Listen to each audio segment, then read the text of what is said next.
Hi friends, welcome back to my channel. Today in this video, I'm going to show you how to turn on the autoplay feature on the Spotify app. Please consider subscribing to my channel and liking this video. Let's get started, guys. Step 1. First, unlock your phone and open the Spotify app. If you're not logged in yet, go ahead and enter your credentials to sign in. Once you're inside the app, we're ready to begin. Step 2. Now, locate the top left corner of your screen. You'll notice your profile icon there. Tap on it, and it'll take you to your account page, where you can manage all your settings and preferences.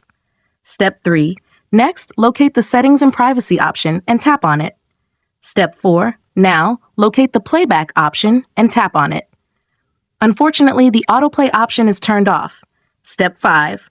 For the last and most important step, select the Autoplay option to turn it on instantly. Similar content will play when what you're listening to ends. If you found this tutorial helpful, don't forget to give this video a thumbs up and subscribe to my channel. Thanks for watching.